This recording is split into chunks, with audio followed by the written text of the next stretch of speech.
Welcome to mega debate. నా పేరు రహీం. నిజాం పాలనలో ఉన్నటువంటి హైదరాబాద్ స్టేట్ 1948 సెప్టెంబర్ 17న జాతీయ భారత సమైక్యలో విలీనమైంది.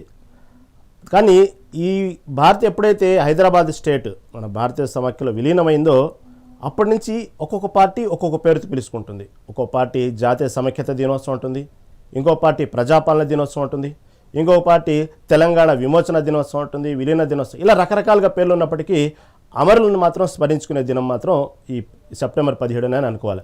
మళ్ళీ దీనికి ఇన్ని పేర్లు ఎందుకు వచ్చినాయి, అసలు ఏం జరిగింది? చరిత్రలో హైదరాబాద్ మనకు భారతదేశానికి 1947 ఆగస్టు 15 స్వాతంత్రం వచ్చినప్పటికీ 1948 సెప్టెంబర్ 17 వరకు అసలు ఏం జరిగింది? హైదరాబాద్ని సపరేట్గా ఎందుకు చూశారు? దీనికి ఎందుకు పోల్ ఆపరేషన్ జరిగింది అప్పట్లో? దీనికి సంబంధించినటువంటి అనేకమైన చరిత్రలో జరిగినటువంటి సంఘటనల గురించి మనం ఈ మెగా డిబేట్లో చర్చించుకుందాం. నారపరాజు గారు, నరసింహారావు దగ్గర వెళ్దాం, రాజకీయ విశ్లేషకులు. నమస్తే అండి నారపరాజు గారు.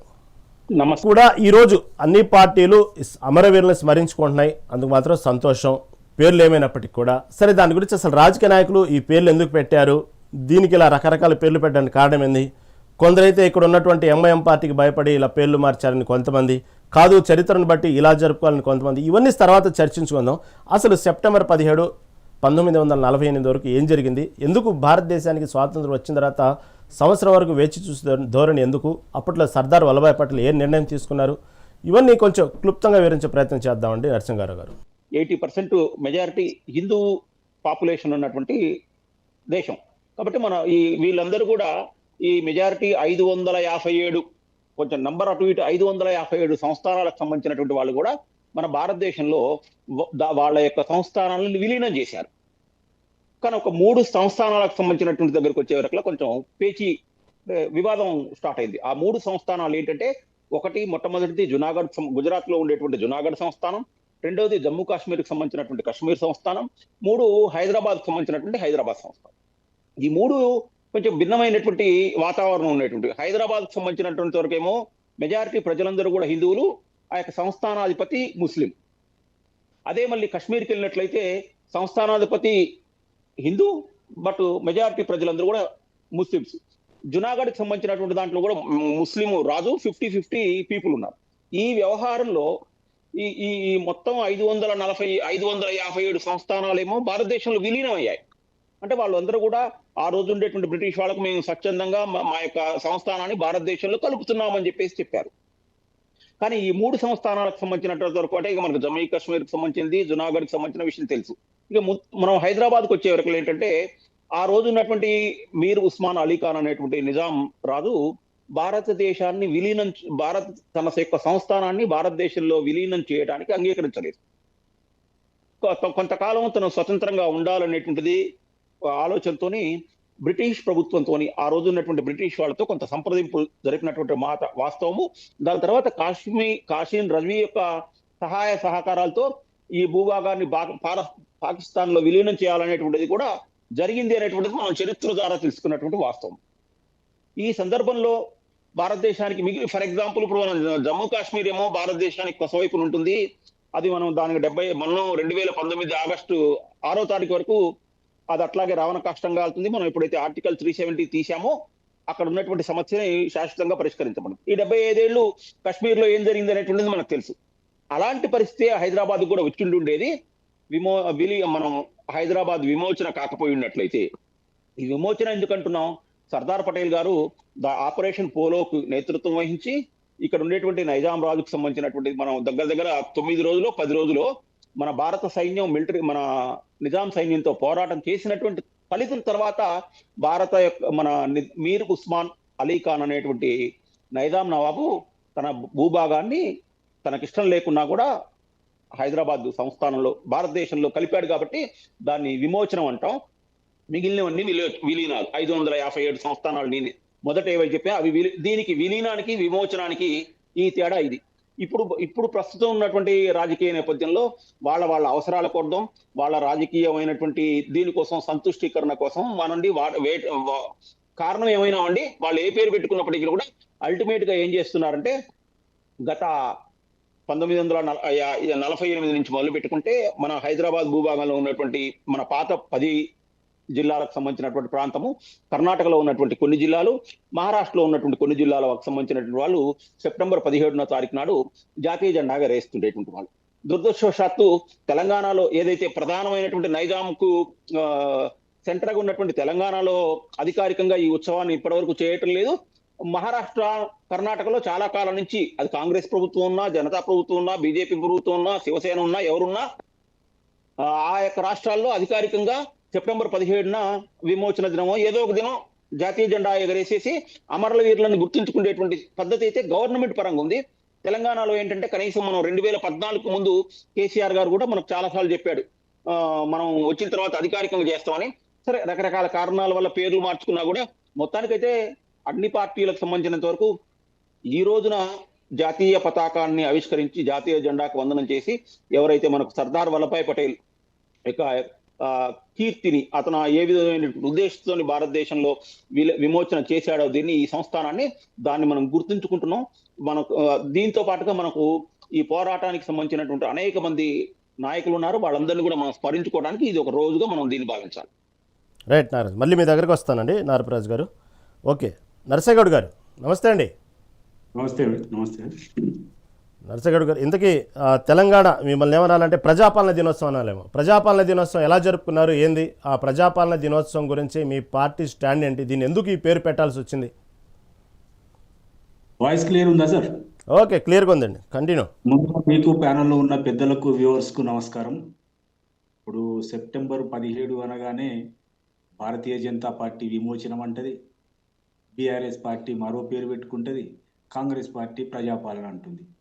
కానీ దీని సారాంశం ఏంటంటే 1947 ఆగస్టు 15 రోజు మనకు స్వాతంత్ర్య దినోత్సవం, అంటే స్వాతంత్ర్యం వచ్చింది ఎంతైతే వాస్తవమో 1948లో సెప్టెంబర్ 17 రోజు ఈ హైదరాబాదు సంస్థానం భారతదేశంలో విలీనమైంది కూడా అంతే నిజం. ఎందుకు విలీనం అంటున్నామంటే, నువ్వు ఏం చేసినా ఒక సంస్థానము భారతదేశంలో కలిసిందనేదే కదా దాని అర్థము. దీన్ని ఒక్కొక్క రాజకీయ పార్టీ ఓట్ బ్యాంకు రాజకీయాల కొరకు విమోచనం అని కొందరు, ఇంకొక రకంగా కొందరు. కాంగ్రెస్ పార్టీ ఏమంటుంటే అప్పుడు ఉన్నటువంటి పరిస్థితులలో భారతీయ జనతా పార్టీ కానీ ఎవరు కానీ ఆ స్వాతంత్ర్యోద్యమంలో పాల్గొన్న వాళ్ళు కాదు. వాళ్ళు ఆ స్వాతంత్ర ఉద్యమానికి వీటికి పోలోకు ఎలాంటి సంబంధం ఉన్న వాళ్ళు కాదు. కానీ వాళ్ళు ఒక స్టాండ్ తీసుకున్నారు, ఏంటంటే ముస్లింలను మేము ఇది వాళ్ళను వంచి మేము విమోచనం చేసినాం కాబట్టి విమోచనం అని వాళ్ళు పెట్టుకోవచ్చు. కానీ వాస్తవం ఏంటంటే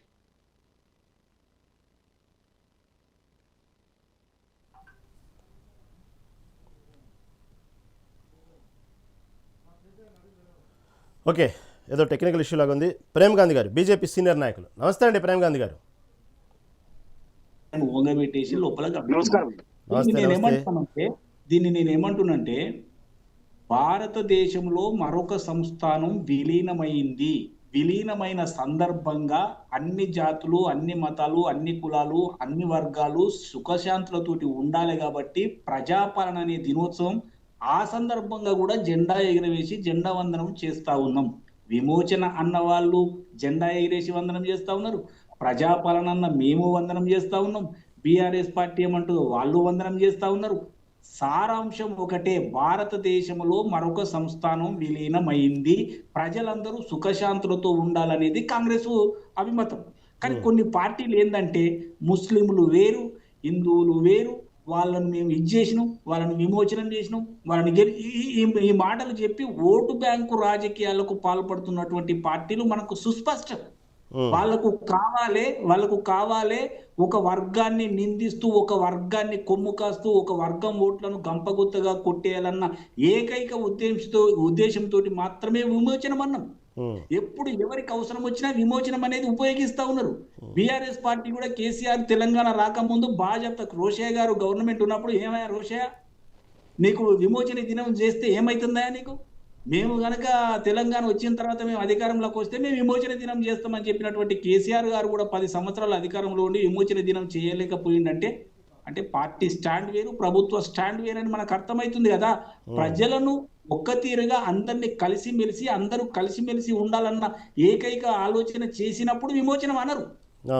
ప్రజలను విభజించి ఓటు బ్యాంకు పాలిటిక్స్ కు పాల్పడదాం అనుకున్నప్పుడు విమోచనం అనే పదం ఎందుకంటే మానిన గాయాన్ని రెచ్చగొట్టి రిఫ్ట్ తీసుకొచ్చి ఒక వర్గాన్ని వేరే రకంగా చూపించడం వల్ల ఓట్లు వస్తున్నాయి అనుకున్న వాళ్ళు మాత్రమే విమోచనం అంటున్నారు. మేము విమోచనం అనడం వల్ల ప్రజలకు ఒరిగేది ఏముంది అని అంటున్నాను. మేము ప్రజాపాలన అన్నాం. ఈ ప్రజాపాలనలో మన తెలంగాణలో ఉన్న అన్ని వర్గాలను కూడా మేము సమానంగా చూస్తా ఉన్నాం. ఓకే ఓకే నర్సయ్య గారు మాట్లాడదాం, మళ్ళీ మీ దగ్గరకు వస్తానండి, మళ్ళీ మీ దగ్గరకు వస్తాను. నరసింహరావు గారు ఒక మాట చెప్పారు, 3 సంస్థానాలు విలీనం కాలేదని. వాస్తవమే. ఇంతకు 370 ఆర్టికల్ అంటే కొన్ని పార్టీలు ఏమైనాయంటే మనము కొన్ని అప్పుడు తాత్కాలికంగా ఏర్పాటు చేసినటువంటి ప్రజలు సుఖ సంతోషాలతో లొల్లి లేకుండా ఉండాలని మనం ఏమైతే చేసినామో దాని మీద పుండు మీద కారం అవి చల్లి దాన్ని రెచ్చగొట్టి ఏదో దాంట్లో ఓట్లు రాలగొట్టుకోవాలన్న ఆలోచనలో కొన్ని పార్టీలు ఉన్నాయి. కాబట్టి అవన్నీ నడవదు. ఇది సెక్యులర్ రాజ్యం. భారతదేశంలో అందరూ సమానం.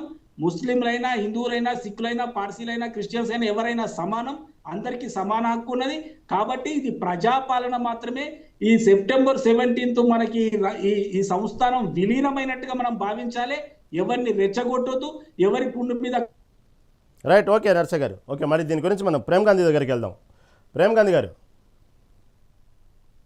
నమస్తే అండి. నమస్కారం అండి ప్రేమ్ గాంధీ గారు, సభ్యులకు మరియు ప్రేక్షకులు అందరికీ నమస్కారము. Okay okay. అయితే కాంగ్రెస్ పార్టీ నాయకులు నరసన్న గౌడ్ చాలా మంచిగా అంటే దాన్ని పొలైట్ గా దాన్ని అర్థమయ్యే రకంగా ఏదో ఆన్సర్ చెప్పిండు, కానీ వాళ్ళు మర్చిపోవాలి. ఎందుకంటే రేవంత్ రెడ్డి కూడా ఒక సందర్భంలో విమోచన దినోత్సవం జరుపుతామని ఆయన కూడా అన్నాడు. మళ్ళీ ఆయన గుర్తు చేసుకోవాలి అది ఎక్కడుంది, ఏం సంగతి ఏంది. దేవులాడు నేను కూడా కంపల్సరీ ఆయనకు పెడతా.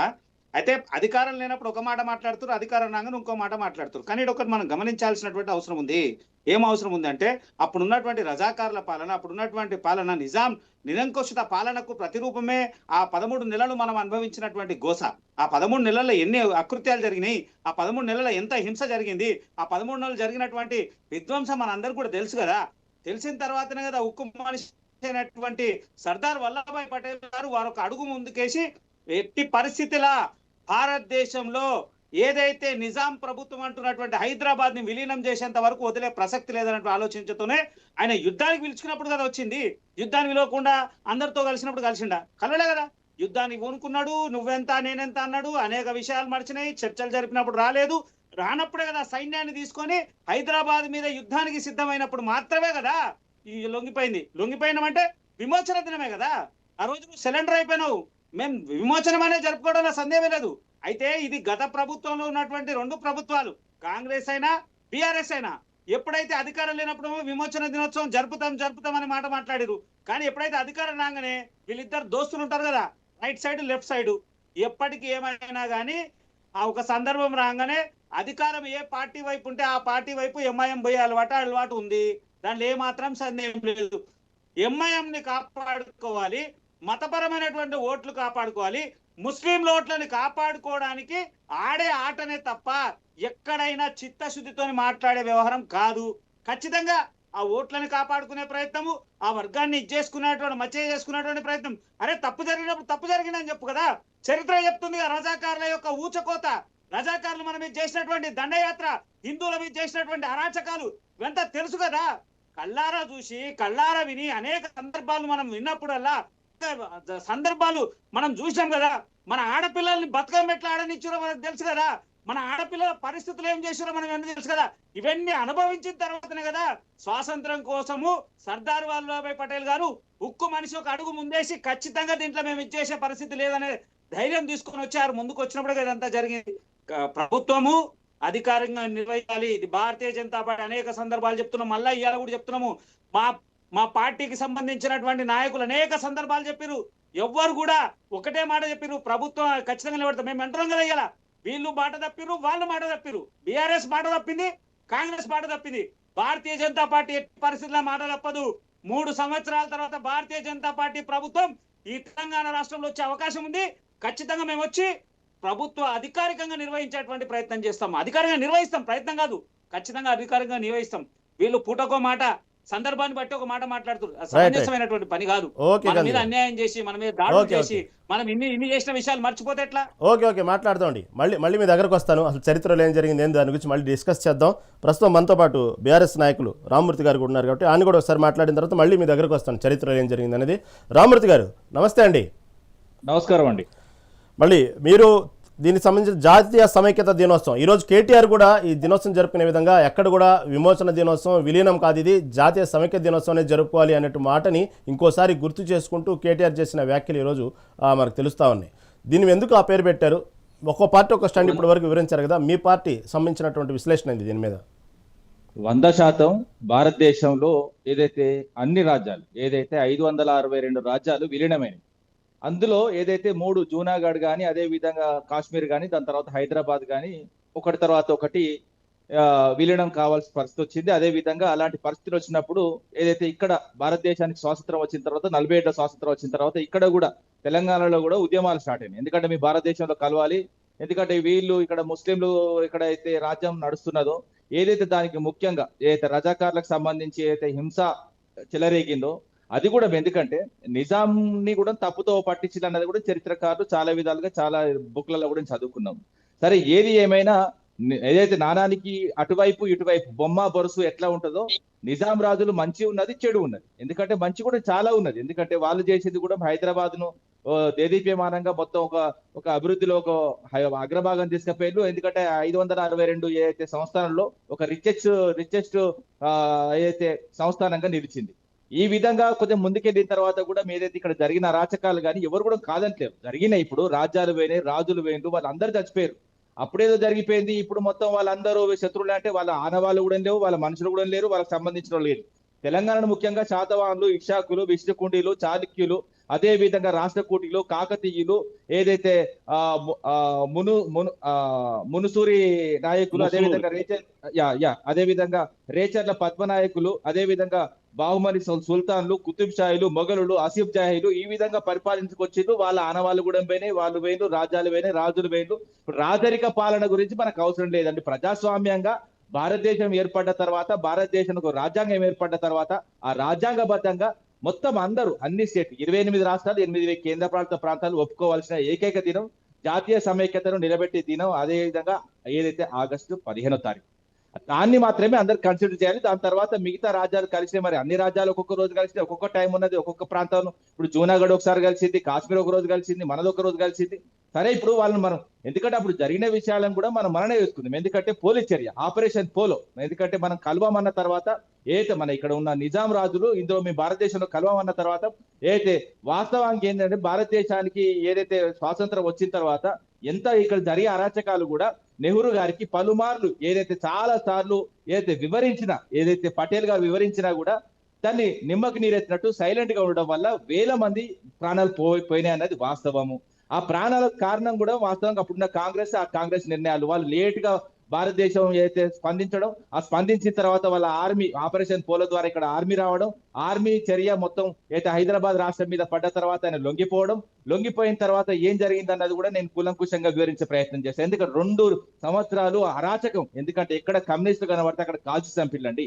చాలా ఉన్నాయి అంశాలు మాట్లాడుకుంటే. ఎందుకంటే పటేల్ గారు ఇక్కడికి వచ్చిన లొంగిపోయిన తర్వాత ఆయనను వాస్తవంగా ఏం చేయాలండి, ఇక్కడ అరాచకాలు చేస్తే కాసిం రాజుని పట్టుకున్నారు, జైల్లో పెట్టిరు. దాని తర్వాత ఏం చేయాలి, ఉరి తీయాలి. ఎందుకు తీయలేదు? ఎందుకంటే మళ్ళీ 1957 సెప్టెంబర్ 11న అంగరంగ వైభవంగా ఆయన రిలీజ్ చేసి పాకిస్తాన్ తోళ్ళ దుర్మార్గులు ఎవరన్నది కూడా కొంచెం ఆలోచించుకోవాలి. అదే విధంగా ఇండియా పాకిస్తాన్ విడిపోయిన తర్వాత కూడా వాళ్ళ దాంట్లో కలుతామన్న జూనాగఢ్ ను కూడా అక్కడ ఒక న్యాయం ఉంటుంది, ఇక్కడ ఒక న్యాయం ఉంటుంది. అదే విధంగా ఇండియా చైనా వారైనప్పుడు కనీసము ఆయుధాలు కొనుగోలు కూడా డబ్బులు లేకపోతే అన్ని సంస్థలు అప్పుడు కలిసినాయి కదా అంతకుముందే. అందరిని అడిగినా కూడా ఎవరి దగ్గర డబ్బులు లేవంటే 5,000 కిలోల బంగారం ఇచ్చిండ్రు ఏదైతే అప్పుడు నిజాం. అదే విధంగా మత రాజకీయాలు, కుల రాజకీయాలు చేస్తున్న మరొకసారి చెప్తా, తిరుపతి తిరుమల దేవస్థానానికి, అదే విధంగా యాదగిరి నరసింహస్వామి దేవాలయానికి, ఆఖరికి వేయి స్తంభాల గుడి అభివృద్ధికి, వీటన్నిటికీ డబ్బులు ఇచ్చింది ఎవరన్నది కూడా తెలుసుకోవాలి. అదే విధంగా 11 సంవత్సరాలు ఏదైతే మహాభారత సంకలనం కూడా దీని మీద ఏదైతే మొత్తం కంప్లీట్ గా దీని మీద రీసెర్చ్ చేయమని దానికి కూడా నిజాంలు డబ్బులు వెచ్చించడం జరిగింది. వాళ్ళు ఏంటంటే కొంత మంచి చేసిండ్రు, కొంత చెడు చేసిండ్రు. ఎందుకంటే హైదరాబాద్ వరదలు వచ్చినప్పుడు కూడా ఆ కరకట్ట నిర్మాణం చేసి వాస్తవంగా శాశ్వతంగా ఇప్పటి వరకు కూడా హైదరాబాద్ లో వరదలు వస్తే ఎక్కువ బాగా మునిగిపోకుండా కాపాడింది వాస్తవంగా నిజాములు. ఓపెన్ గా మాట్లాడుకుంటే కొంత మంచి ఉన్నది, ఎయిర్పోర్ట్లు కట్టిళ్ళు, అదే విధంగా రవాణా వ్యవస్థ మస్తు చేసిళ్ళు, అదే విధంగా రోడ్లు, అదే విధంగా పరిపాలన, ఆఖరికి బంగారం వజ్రాలు వైడూర్యాలు కూడా బయట పోసి అమ్మే పరిస్థితిలో ఉన్న తెలంగాణను తీసుకెళ్లి ఏదైతే ఇప్పుడు వాస్తవంగా ఈ రోజు మాట్లాడుకోవాల్సిన అంశం ఏంటంటే 47లో స్వాతంత్రం వచ్చిన తర్వాత 48లో మనల్ని తీసుకుపోయి ఏదైతే భారతదేశంలో కలిపిన తర్వాత సెప్టెంబర్ 17న 8 సంవత్సరాలు మాత్రమే మనం ఉండనిచ్చారు సపరేట్ గా. మళ్ళీ 8 సంవత్సరాల తర్వాత దీని మీద కన్నుబడ్డ ఆంధ్రకు సంబంధించిన కాంగ్రెస్ లీడర్స్, అదే విధంగా దేశంలో కొంతమంది కాంగ్రెస్ లీడర్స్ మొత్తం దీని సంపాదన మీద, తెలంగాణ అస్తిత్వం మీద వాస్తవ కుట్రలు బన్ని తీసుకుపోయేదో భాషా ప్రతిపాదికన వాడోడ ఉద్యమం చేసిండట, వీడియోను కరిగిండట, తీసుకుపోయి ఆంధ్రప్రదేశ్ లో కలిపిలు. ఆంధ్రప్రదేశ్ లో కలిపిన తర్వాత 60 ఏళ్ళు గోస కొట్లాడి కాంగ్రెస్ మీద కొట్లాడితే తొలి దశలో 1969లో 369 మందిని చంపింది. 95 సార్లు హైదరాబాద్ లో కాల్పులు జరిపింది ఇందిరాగాంధీ ప్రభుత్వం. దాని తర్వాత మళ్ళీ దేశంలో 1200 మందిని సోనియా గాంధీ ఒకసారి ఇస్తా అని, ఒకసారి ఇయ్యా అని, ఈ విధంగా ద్వంద్వ వైఖరితో విద్యార్థులను వాస్తవంగా పాపం రెచ్చగొట్టి ఇబ్బందికరమైన వాతావరణంలో వాళ్ళు సూసైడ్ చేసుకునే ఉసిగొలిపిన ప్రభుత్వం ఏదైతే బీఆర్ఎస్, నేను చెప్తా కంక్లూడ్ చేస్తా. ఎందుకంటే అంటే మన తెలంగాణ విమర్శల గురించి మాట్లాడుకుందాం, తెలంగాణ రాష్ట్రం గురించి వాళ్ళు ప్రత్యేకంగా పెట్టుకున్నాం. లేదండి, ఇందులో అంశమే చెప్తున్నా, ఎందుకంటే నేను మరి చెప్తున్నా. తెలంగాణ ఏదైతే 48లో వచ్చిన తర్వాత 8 సంవత్సరాల అస్తిత్వాన్ని కాపాడుకున్న తర్వాత మంచుకున్నది. దాన్ని తీసుకుపోయిన తర్వాత ఆంధ్రప్రదేశ్ కలిపిన తర్వాత 60 ఏళ్ళు దోపిడైంది. దాని తర్వాత 9.5 ఏళ్ళు మళ్ళా వచ్చింది. 9.5 నిమిషాలు మంచి కాపాడుకుంటున్న తెలంగాణ ఒక లెవెల్ తీసుకుపోయి ఒక ట్రాక్ మీద కూర్చోబెట్టిన తర్వాత ఇప్పుడు మళ్ళీ పరిస్థితులు మనం అందరం చూస్తున్నాము గ్రామాల్లో కానీ అదే విధంగా. 1948 సెప్టెంబర్ 17 అసలు ఎందుకు ఆ విధంగా చరిత్రలో ఏం జరిగింది ఇంకొంచెం క్లుప్తంగా మనం నారపరాజు నరసింహారావు దగ్గరికి వెళ్దాం. నరసింహారావు చెప్పండి సార్. అసలు ఆపరేషన్ పోలో ఎందుకు చేపట్టాల్సి వచ్చింది? చరిత్రలో పోలోకు ముందు ఏం జరిగింది? అందరూ చెప్తున్నట్టుగానే పోలోకు సంబంధించినటువంటి ఆపరేషన్లో భాగంగా ఆ రోజు కనుక ఆపరేషన్ పోలో జరగకపోతే ఈ రోజులు ప్రస్తుతం పరిస్థితులు ఎలా ఉండేవి? అదేవిధంగా ఆపరేషన్ పోలోకి అయినటువంటి ఖర్చు మొత్తం కూడా అప్పట్లో ఉన్నటువంటి నిజాం పరిపాలన నుంచే వసూలు చేశారంటే వార్తలు కూడా మనం వింటూ ఉంటాం చరిత్రలో. నిజంగా అసలు ఏం జరిగింది వాస్తవంగా? అప్పుడైనటువంటి ఆపరేషన్ పోలో 6 కోట్లు సుమారు ఖర్చు. ఆ ఖర్చును కూడా అప్పట్లో నిజాం ప్రభుత్వం నుంచి వసూలు చేశారంటే వార్తలు కూడా చరిత్రలో చదువుతున్నాం. అసలు ఆపరేషన్ పోలోకి సంబంధించి కొంచెం క్లుప్తంగా చెప్పడానికి ప్రయత్నం చేయండి. నేను ఈ ఆపరేషన్ పోలోకు ముందు, అంటే మీరు అడిగిన దానికంటే ముందు ఇంకో చిన్న విషయాన్ని మనం క్లారిటీ ఇవ్వాలనుకున్నా. ఏంటంటే ఇందాక మనం నరసయ్య గౌడ్ గారు మాట్లాడుతూ మతాలు పక్కన పెట్టినా ఏం పక్కన పెట్టినా ఆ రోజు మనం చక్కగా జాతీయ జెండాకి వందనం చేయడం అనేటువంటిది మనం చేస్తున్నాం అని చెప్పారు. చాలా మంచి చక్కటి మాట చెప్పారు. కానీ దురదృష్టవశాత్తు ఏంటంటే మనం 1956లో ఇందాక మన రామూర్తి గారు చెప్పినట్లుగా భాషా ప్రయుక్త రాష్ట్రంగా మనం ఆంధ్రప్రదేశ్, అంటే తమిళనాడు నుంచి విడిపోయినటువంటి ఆంధ్ర ప్రాంతము, ఇక్కడ నుంచి మనం తెలంగాణ సంబంధించినటువంటి రాష్ట్రం కలిపి తెలుగు మాట్లాడే వాళ్ళందరూ 1956 నవంబర్ 1 మనం రాష్ట్రం ఏర్పడింది. ఈ రాష్ట్రం ఏర్పడిన దగ్గర నుంచి 2014 వరకు సుమారుగా 60 సంవత్సరాలు. ఇవి 14, అవి 52, అంటే ఈ 42. ఇన్ని సంవత్సరాల్లో మన దగ్గర ఈ సెప్టెంబర్ 17న ఇన్ని సంవత్సరాల్లో ఎక్కువగా కాంగ్రెస్ పార్టీనే అధికారంలో ఉంది. ఇప్పుడు అంటే నేను ఇది ప్రేమ్ గాంధీ గారు కానీ లేకపోతే రామూర్తి గారు కానీ ఈ ప్రశ్నని నర్సయ్య గారికి సంధిస్తారేమోనని అనుకున్నాను. వాళ్ళు సంధించలేదు. ఇది in the interest of the Telangana people. ఖచ్చితంగా మనం ఏంటంటే అదే కర్ణాటకలో కాంగ్రెస్ ఉంది. కాంగ్రెస్ కర్ణాటకలో ఏదైతే తెలంగాణ నైజాంలో ఉన్నటువంటి భాగాల్లో సెప్టెంబర్ 17న జాతీయ జెండా ఎగరేసి అమరవీరును స్మరించుకునేటువంటి సంప్రదాయం 1948 నుంచి వచ్చింది. మహారాష్ట్రలో అహ్మద్నగర్, తర్వాత ఈ ప్రాంతం ఏదైతే ఉందో ఈ ప్రాంతానికి సంబంధించినటువంటి దగ్గర కాంగ్రెస్ చేస్తున్నారు. కానీ అదే తెలంగాణలో, అదే ఆంధ్రప్రదేశ్లో కాంగ్రెస్ అధికారంలో ఉన్నప్పుడు మనకు 2014 వరకు మన అధికారికంగా సెప్టెంబర్ 17న అది మీరు ప్రజాప్రభుత్వం, ప్రజాపాలనా దినోత్సవమా, జాతీయ సమైక్యతనా, విలీనమా, విమోచనమా, పేర్లేం పెట్టుకున్నా కనీసం జాతీయ జెండాకు అధికారికంగా ముఖ్యమంత్రి జెండా వందనం చేయనటువంటి దుస్థితి మాత్రం మనం ఆ టైంలోనే చూసాం. 1956 నుంచి 2014 వరకు కాంగ్రెస్ పార్టీ. అట్లా ఎవరన్నా జాతీయ జెండా ఎగరేయడానికి వచ్చినటువంటి వాళ్ళని చాలా అవమానాలు చేశారు, కొట్టారు, దాడులు చేశారు, అన్ని చేశారు. జాతీయ జెండాకు మతానికి పార్టీకి సంబంధం లేదు. ఇక్కడ కొంచెం మనం విశాలంగా ఆలోచించున్నట్లయితే బాగుండేది. కనీసం ఇప్పుడైనా చేస్తున్నందుకు, పేరు ఏదైనా కూడా చేస్తున్నందుకు మనందరం సంతోషపడాల్సినటువంటిది, అభినందించాల్సినటువంటిది ఇంకొక విషయం. రెండోది ఏంటంటే ఈ ముస్లిం హిందూ అన్నారు, ఇది తప్పండి. ఎందుకంటే షోయబుల్లా ఖాన్కి సంబంధించిన మీకు రహీం గారు మీకు తెలుసు, షోయబుల్లా ఖాన్ మీరాగే జర్నలిస్టు. ఆ జర్నలిస్టు నైజాం నవాబ్ చేస్తున్నటువంటి పనులని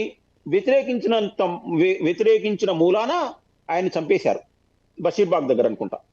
కాబట్టి మనం ఇక్కడ ఏంటి, నైజాం నవాబు, ఇప్పుడు మనం నైజాం నవాబును వ్యతిరేకిస్తే ముస్లింలను వ్యతిరేకించినట్టు కాదు.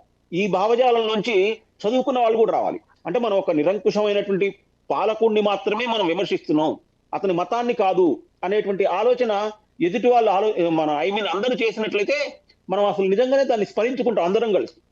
షోయబుల్లా ఖాన్ ఉన్నాడు, ఇలాంటి ముస్లింలు కూడా చాలా మంది అతనికి వ్యతిరేకంగా పోరాటం చేశారు, ప్రాణాలు కూడా కోల్పోయారు. మనం ఇప్పుడు కాంగ్రెస్ పార్టీ దృక్కోణంలో చూసినట్లయితే మరి ముస్లింలను చంపకూడదు కదా అతను, కానీ చాలా మంది ముస్లింలను చంపాడు. ఈ వాస్తవాన్ని మనం గుర్తించాలి. ఇక మీరు అడిగినటువంటి ఆపరేషన్ పోలోకి సంబంధించినంత వరకు ఏంటంటే, నేను మళ్ళీ ఇందాకైతే ఏదైతే చెప్పానో 560 సంస్థానాల్లో 3 సంస్థానాలు మిగిలినటువంటి సంస్థానాలన్నీ కూడా భారతదేశంలో విలీనమయ్యాయి. ఈ 3 సంస్థానాలు కానటువంటి సమయంలో, ఒకవేళ కాకుండా ఉంటే కూడా మీరు ఏంటన్నారు అది కూడా చెప్తాను.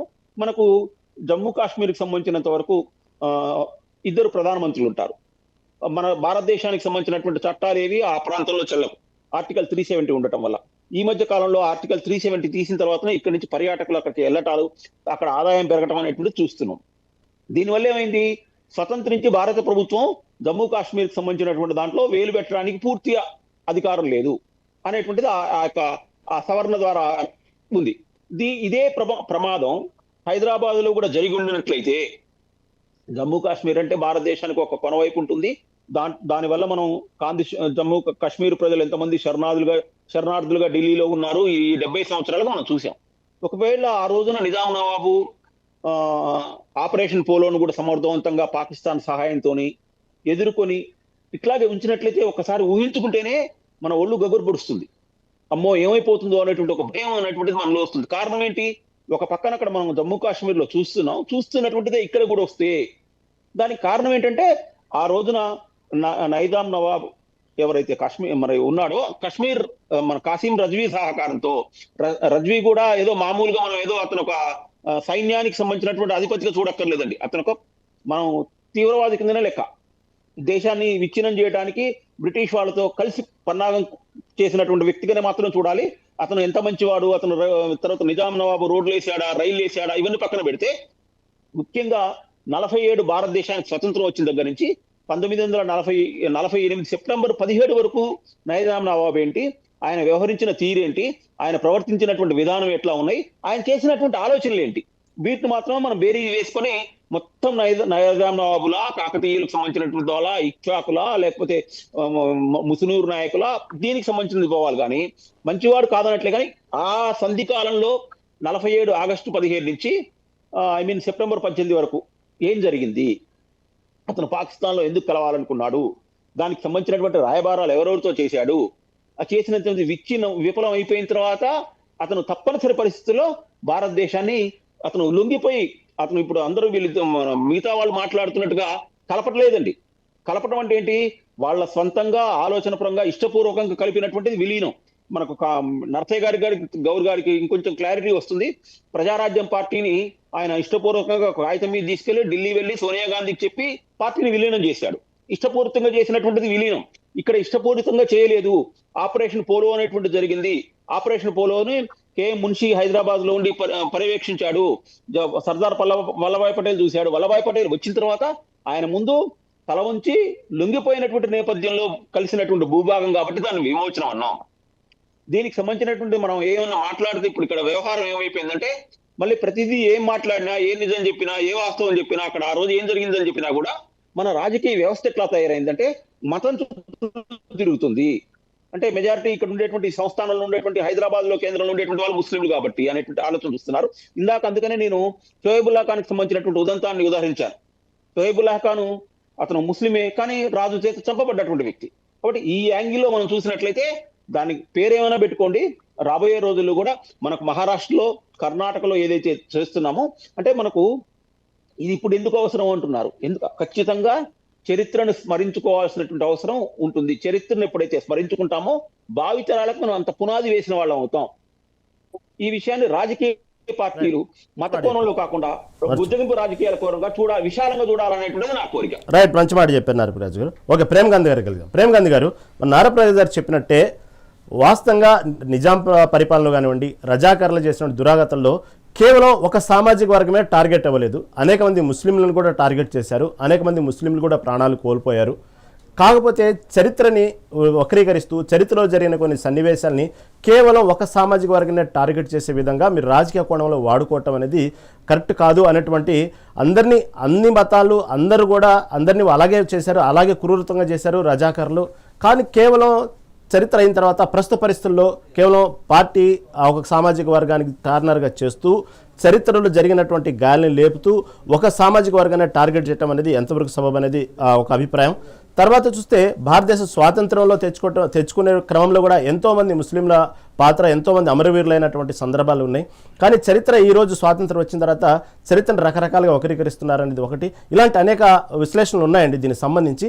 ప్రధానంగా నరసింహ గారు చెప్పినట్టు కేవలం అనేక మంది ఇప్పుడు ఇందాక చెప్పినట్టు జర్నలిస్టు హత్య చేయడం కానివ్వండి, రజాకర్లు 1947 ఎప్పుడైతే మనకు 1945 స్వాతంత్రం వచ్చినప్పటి నుంచి ఇటు 1947 ఏదైతే సెప్టెంబరు దాదాపుగా 48 సెప్టెంబర్ 17 వరకు ఈ మధ్యకాలంలో జరిగినటువంటి అనేక దురాఘాతాల్లో భాగంగా అనేక సామాజిక వర్గాలు కూడా బలైనవి. కేవలం ఒక సామాజిక వర్గమే బలైనట్టు, ఒక సామాజిక వర్గాన్ని వాళ్ళు కార్నర్ చేసినట్టు ఎందుకు ఎక్స్పోజ్ చేస్తున్నారంటే దీని గురించి ఏం విశ్లేషణ ఇస్తారు? అంటే ఇప్పుడు ఇక్కడ మనము కొన్ని వాస్తవాల్ని విశ్లేషించాల్సినటువంటి అవసరం ఉంది. ఇక్కడ మతపరమైనటువంటి అంశం మాట్లాడకుండా మనం అప్పుడున్నటువంటి పరిస్థితులు, అప్పుడున్నటువంటి నాయకుడు అప్పుడున్నటువంటి రాజు చేసినటువంటి దురాఘాతం గురించి మాట్లాడుతున్నాం తప్ప ఇవాళ ఎక్కడైనా ఇవాళ జరిగినటువంటి విమోచన దినోత్సవం కేంద్రం నిర్వహించినటువంటి సభలో ఎక్కడైనా ముస్లింల సామాజిక వర్గాన్ని కించపరిచేటట్టు కానీ, వాళ్ళని ఉద్దేశించి కానీ, వాళ్ళని మత విద్వేషాలు రెచ్చగొట్టేటట్టు ఎక్కడన్నా సంభాషించరా? లేదు కదా. రాజ్నాథ్ సింగ్ గారు మాట్లాడిర్రు, ఒక్క మాట లేదు. మా కేంద్ర మంత్రులు మాట్లాడారు, కిషన్ రెడ్డి గారు మాట్లాడారు, బండి సంజయ్ గారు మాట్లాడారు. ఎవరైనా మత విద్వేషాలు రెచ్చగొట్టేటువంటి ఎవరైనా మాట్లాడలేదు.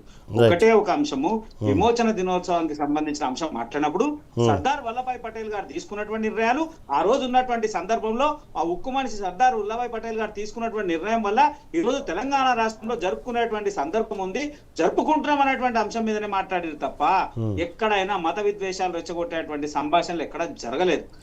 కావాలని చేసేటువంటి ప్రయత్నం చేస్తా ఉన్నారు. అది ఎందుకో వాళ్ళకే తెలియాలి. కానీ ఉమ్మాటి వాస్తవమైనటువంటి విషయం అయితే క్లియర్ గా చెప్తా ఉన్నాము. భారతీయ జనతా పార్టీ అందరినీ కలుపుకొని పోయేటువంటి పార్టీ. భారతీయ జనతా పార్టీలో ముస్లిం మోర్చా ఉంటది కదా, కూడా నాయకులు ఉన్నారు కదా, మేము కూడా ముస్లిం నాయకులకు టికెట్లు ఇస్తున్నాం కదా, ముస్లిం నాయకులు కూడా మాతో కలిసి ప్రయాణం చేసినట్టు ఎంతో మంది ఉన్నారు కదా. రెండు విషయాలు కదా, ఎట్లయితే మనం మాట్లాడినట్టు షోయబ్ ఖాన్ ఎట్లయితే ఉన్నాడో, ఆయన రిపోర్టరు ఏదైతే నిజాంకి వ్యతిరేకంగా చేసిండో అదెంత వాస్తవం, అట్లనే కసీం రజ్బీ అనేటువంటి వ్యక్తి కూడా నిజం కదా. జరిగే విషయాన్ని ఏదో టెక్నికల్ ప్రాబ్లం అండి. ప్రేమ్ గాంధీ గారు మళ్ళీ వస్తాము. మీరు చాలా వాల్యుబుల్ టాపిక్ తీసుకొచ్చారు, చక్కటి విశ్లేషణ ఇస్తున్నారు. మళ్ళీ మీ దగ్గరకు వస్తానండి. ఓ టెక్నికల్ ప్రాబ్లం వల్ల ఎక్కడో డిస్టర్బెన్స్ జరిగింది. ప్రస్తుతం మన బీఆర్ఎస్ రామ్మూర్తి గారి దగ్గరికి వెళ్దాం. రామ్మూర్తి గారు చెప్పండి. రామ్మూర్తి గారు, ఇది కనుక అప్పట్లో నెహ్రూ, సర్దార్ వల్లభాయ్ పటేల్ వీళ్ళు కలిసి కనుక ఆ రోజుల్లో కనుక ఇటువంటి ఆపరేషన్ పోలో నిర్ణయం తీసుకున్నట్టయితే అప్పటికీ నిజాం ప్రభు అక్కడికి వెళ్ళి పాకిస్తాను అప్పట్లో ఉన్నటువంటి బ్రిటిష్ ప్రభుత్వాలను కూడా కొంత సహకారం కోరటం జరిగింది. దానికి సంబంధించి తన ప్రయత్నం తను చేశారు. చివరికి ఆపరేషన్ పోలో స్టార్ట్ చేశారు. ఆపరేషన్ పోలోకు ముందు కూడా 6 నెలలు దాదాపు సుదీర్ఘ చర్చల అనంతరం ఆపరేషన్ పోలో స్టార్ట్ చేసిన 5 రోజుల్లోనే లొంగిపోవడం జరిగింది. ఆపరేషన్ కూడా 5 రోజుల్లో కంప్లీట్ అయింది. ఒకవేళ అలాంటి సంఘటనలు జరగకుండా ఉన్నట్టయితే ప్రస్తుతం పాకిస్తాన్, బంగ్లాదేశ్, శ్రీలంక లాగానో హైదరాబాద్ ఉండేది అనేటువంటి విషయాన్ని ఈరోజు బండి సంజయ్ కూడా ప్రస్తావించడం జరిగింది. ఏదేమైనప్పటికీ కూడా మీరు చెప్పినట్టుగానే కొంత మంచి ఉంది, కొంత చెడు ఉంది. నిజాం ప్రభుత్వంలో మంచి జరిగిన సంఘటనలు కూడా గతంలో కేసీఆర్ కూడా ఇదే ప్రస్తావన అసెంబ్లీలో కూడా లేవనెత్తారు. కొంత చెడు ఉంది. కాబట్టి ఏమైనప్పుడు కూడా చరిత్రలో జరిగినటువంటి విషయాన్ని మాత్రం చెప్పుకోవటం అవసరం. ఎందుకంటే ఆ ఒక సంఘటన జరిగినప్పుడు చరిత్ర లేకపోతే ప్రజెంట్ అంటూ ఉండదు. కాబట్టి చరిత్రలో ఎంత ఘోరంగా రజాకర్ల వల్ల ఇబ్బందులు పడ్డారని చెప్పుకోవటం వాస్తవమే. కాకపోతే ఇప్పుడున్న పరిస్థితి చెప్పండి రహీం గారు. చెప్పండి. అఖండ భారతం అన్నది ఏదైతే బీజేపీ ఆమోదించిన చిత్రపటం. అఖండ భారతం అంటే మొత్తం కంప్లీట్ గా పాకిస్తాన్ కానీ, బెంగాల్ కానీ, ఎంత ఈ ప్రాంతాలంతా, ఆఫ్ఘనిస్తాన్ అంతా మొత్తం ఈ ప్రాంతం అంతా మనదే అని వాళ్ళ చిత్రపటం చూస్తారు. అలాంటప్పుడు మరి వాటిని ఎందుకు శత్రువులుగా చూస్తారు? మరి వాళ్ళని కలుపుకోవడం ఇప్పుడు వీళ్ళు కాంగ్రెస్ వాళ్ళు తప్పు చేసిండ్రు, ఓకే వీళ్ళు విభజించిండ్రు, పాకిస్తాన్ విభజించిండ్రు, అటు బెంగాల్ విభజించిండ్రు, అటు బంగ్లాదేశ్ అయిపోయింది. మరి అవన్నీ ఇప్పుడు వీళ్ళు వీళ్ళు వీళ్ళు ఒక విధానంతో వచ్చింది కదా, ఆర్ఎస్ఎస్ విధానం ఒకటి ఉన్నది కదా మొత్తం కలవాలని. మరి మనం కలపాలి కదా, ఇప్పుడు కలపరు, వాటిని పూచిగా చూస్తారు. ఇప్పుడు ఏదో జరగకపోతే ఏదో జరుగుతుందంటే ఇప్పుడు ఏంటంటే హైదరాబాద్ నిజంగానే అప్పుడు లేట్ అయింది. వాస్తవంగా ఇక్కడ ప్రజలు కోరుకున్నారు భారతదేశ సైన్యము భారతదేశం వచ్చి వాస్తవంగా మీ భారతదేశంలో కలుస్తామని ఏదో జెండాలు కూడా వరంగల్లో ఎగిరేస్తే ఆ వరంగల్లో కూడా ఏదైతే తల నరికి ఆ రక్త తర్పణాన్ని మొత్తం వరంగల్ మొత్తం ఏదైతే చేసింది నిజాం సంబంధించిన ఏదైతే వీళ్ళు ఏదైతే రజాకార్లు. ఈ రజాకార్ల విషయంలో వాస్తవంగా ఏంటంటే మా ఫ్యామిలీలో మా తాత కూడా రజాకార్ల వ్యతిరేకంగా పోరాటం మైరామయ్య అని ఎందుకంటే గుర్తు చేయాలి. ఎందుకంటే మా ఫ్యామిలీ కూడా ఏదైతే రజాకార్ల వ్యతిరేకంగా పోరాటం చేసిన ఫ్యామిలీ. ఎందుకంటే తెలంగాణలో పుట్టే పోరాటాలు ఏ పోరాటాలైనా తెలంగాణలో పుట్టిన ఏదైతే సాయుధ పోరాటం కానీ, అదే విధంగా భూమి కోసం ముక్తి కోసం పీడిత ప్రజల విముక్తి కోసం, అదే విధంగా జమీన్ జంగల్ గురించి కానీ ఇవన్నీ కూడా కులాలకు మతాలకు అతీతంగా జరిగిన ఉద్యమాలు. ఆఖరికి ఏదైతే తెలంగాణ స్వరాష్ట్రం కోసం ఏదైతే రెండు తొలి దశ మలి దశ కూడా అన్ని కులాలు అన్ని మతాలు కలిసి కొట్లాడినాయి. ఉద్యమమే వాస్తవంగా తెలంగాణలో ఐక్యత తీసుకొచ్చింది. ఈ ఐక్యత ఎవరు కూడా చెడగొట్టినా చెడిపోదు. ఎంత కుట్రలు చేసినా ఏం చేసినా కూడా మొత్తం కంప్లీట్ గా తెలంగాణ యావత్తు ఒకటే అన్నది వాస్తవంగా. అందుకే మేము సమైక్యత దినం ఇలాంటి దినాలు తీసుకొచ్చినాం. ఎందుకంటే మేము ఈ విద్రోహ దినమా విమోచన దినమా ఇంకో దినమా ఎవరు ఒప్పుకున్నా ఒప్పుకోకపోయినా భారతదేశంలో హైదరాబాద్ సంస్థానం విలీనమైంది. విలీనమైన తర్వాత గొర్రె కథాయం నమ్మినట్టు మేము కూడా కాంగ్రెస్ నమ్మినాం. 8 సంవత్సరాలకే తీసుకుపోయి మళ్ళా కలిపిళ్ళు ఆంధ్రప్రదేశ్ లో ఇంకో రాష్ట్రంతో కలిపిళ్ళు.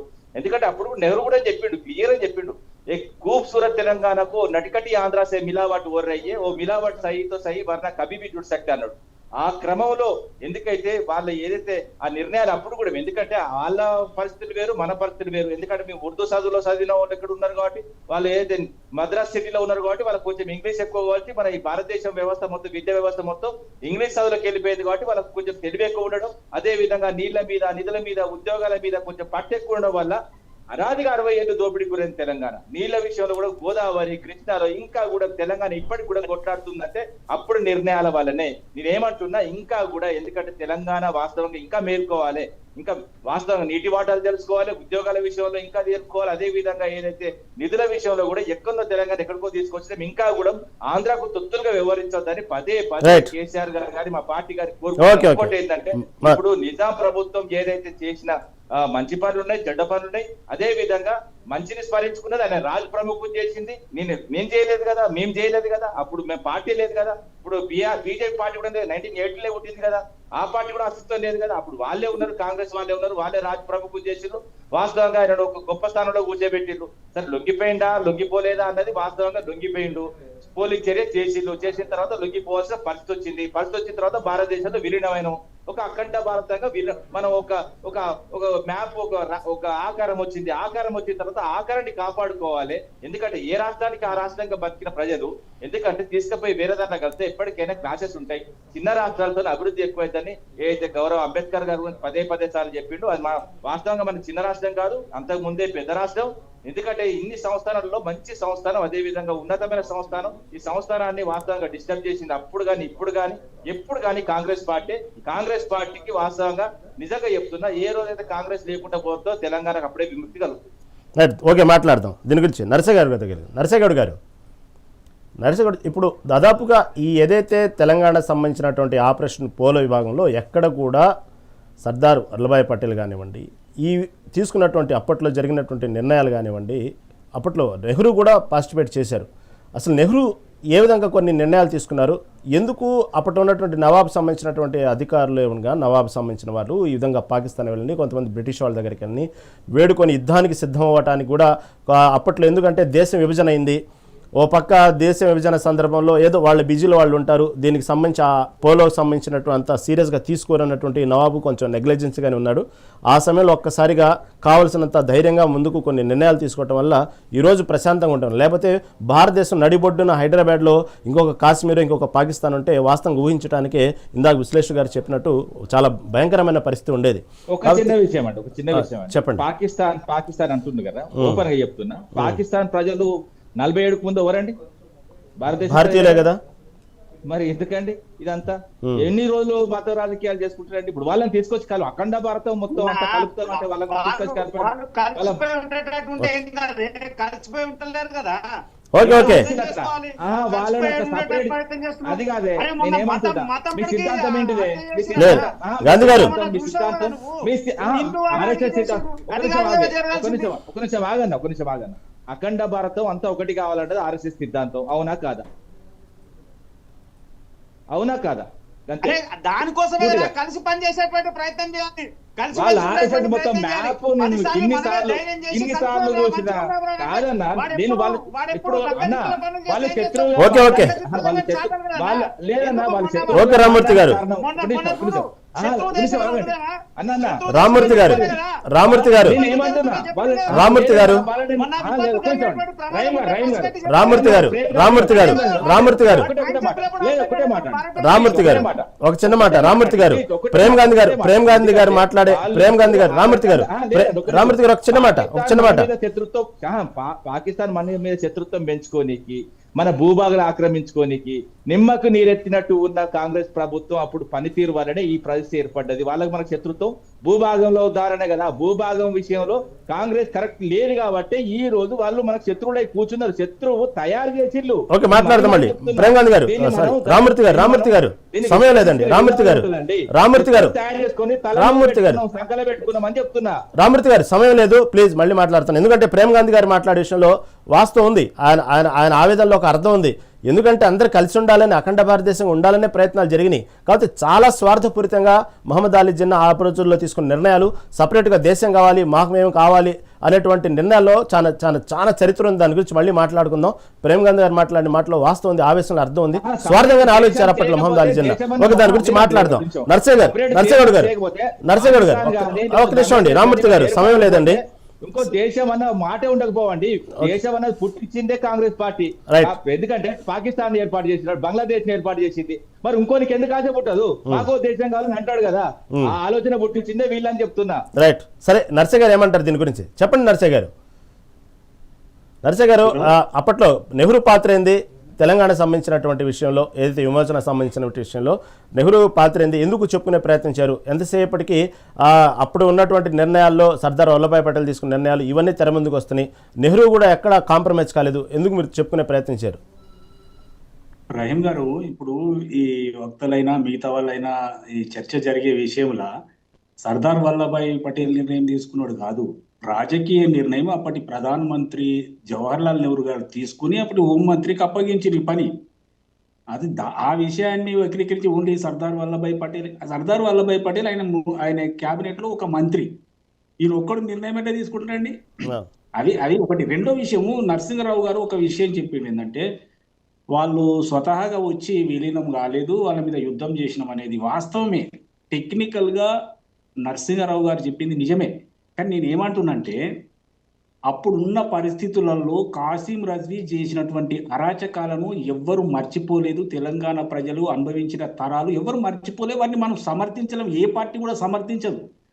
దాని కారణంగానే ఎంతో మంది ఆ నేతలు, కాంగ్రెస్ పార్టీ నేతలు, మిగతా వాళ్ళు, ఆ జర్నలిస్టులు అందరూ కలిసి తిరగబడ్డ తర్వాత, సాయుధ పోరాటం జరిగిన తర్వాత నెహ్రూ గారు స్పందించి ఈ ఆపరేషన్ పోలో తీసుకొని వచ్చిన తర్వాత ఆయన లొంగిపోయాడు. కానీ నేను ఒకటే సూటిగా ప్రశ్నించేది, భారతీయ జనతా పార్టీ కూడా ఆలోచన చేయాల్సింది ఏంటంటే, ఆపరేషన్ పోలో వచ్చింది, సైనిక చర్య తీసుకున్నాం, విమోచనం చేసినాం, తర్వాత విలీనం చేసుకున్నాం. మీరు విమోచనం దగ్గర అయిపోయారు, మేము భారతదేశంలో విలీనమైన ప్రక్రియ గురించి మేము మాట్లాడుతున్నాం. ఆ రోజు జరిగినటువంటి తప్పులకు వాళ్ళను శిక్షించినాం. దాని మీద పుండు మీద కారము చల్లి ముస్లింలను సపరేట్ చేస్తూ హిందువుల ఓట్లను సమీకృతం చేసే దుర్మార్గమైన చర్య భారతీయ జనతా పార్టీ చేస్తుందనే దాంట్లో ఏమాంటి అనుమానం లేదు. నీవు ఇప్పుడు విమోచన చెప్తున్నాము. పటేల్ ఎవరు? నేనేమంటున్నా, ఒక విమోచనం అని ఒక జెండా ఎగిరేసినంత మాత్రాన ఇప్పుడు రజాకార్లు చేసిన తప్పులు ఒప్పులు అయిపోతాయా అని నేను అడుగుతున్నా. అరే, జరిగినటువంటి దాని మీద వాడు మనస్ఫూర్తిగా ఒప్పుకొని రాలే కదా, యుద్ధం చేసి తెలుసుకున్నాం కదా, విషయాన్ని ప్రజలకు చెప్పినాము. దాని మీద ఇవన్నీ ఎందుకు? ప్రేమ్ గాంధీ గారు చెప్పినట్టు వాస్తవం. సానుకూలంగా స్పందించలేదు కదా. చివరికి ఆయన కూడా యుద్ధానికి ప్రిపేర్ అయ్యారు కదా, పాకిస్తాన్తో కలిశారు కదా, పాకిస్తాన్ కలిసి రమ్మన్నారు కదా, బ్రిటిష్ వాళ్ళని కూడా కలిశారు కదా. కాబట్టి ఎక్కడ కూడా సానుకూలంగా పరిస్థితిని అర్థం చేసుకుని అప్పట్లో నిజాం ప్రభు ఎక్కడ కూడా చేయలేదు. కాశ్మీర్ గానీ అటు జూనాగఢ్ గానీ వాళ్ళు కూడా పాకిస్తాన్ లో కలుస్తా అన్నారు. ఎందుకంటే పాకిస్తాన్ ఒక దేశంగా ఏర్పడకపోతే ఏర్పాటు చేయకపోతే ఈ అంశాలు రాకపోతే జూనాగఢ్ అయినా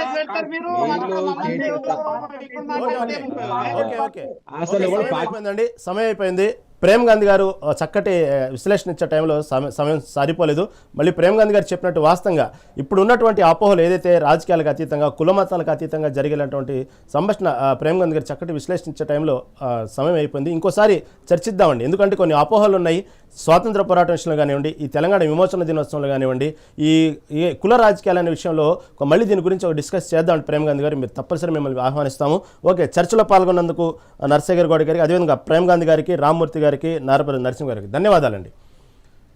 ఏదైనప్పుడు కూడా సెప్టెంబర్ 17 తెలంగాణ విమోచనమా, లేకపోతే తెలంగాణ విలీనమా, లేకపోతే ప్రజా పరిపాలన ఏదైనప్పటికీ కూడా వీరులను మాత్రం అమరవీరులను మాత్రం స్మరించుకునే దినంగా ఈరోజు జరుపుకోవడం అనేది చాలా గొప్ప విశేషం. ఎందుకంటే ప్రభుత్వం ఈరోజు తెలంగాణ వ్యాప్తంగా అన్ని పార్టీలు దీన్ని స్మరించుకున్నాయి. కాబట్టి ఈరోజు మనం ఒక చరిత్రలో చెప్పుకోదగ్గటువంటి రోజు. ఎందుకంటే ఆ రోజులో ఆ నిర్ణయం తీసుకుపోతే ఈరోజు భారతదేశంలో ఇంకొక వాతావరణం రకరకాలుగా ఉండేది. ఇది ఈనాటి మెగా డిబేట్. చూస్తూనే ఉండండి మెగా 9 టీవీ.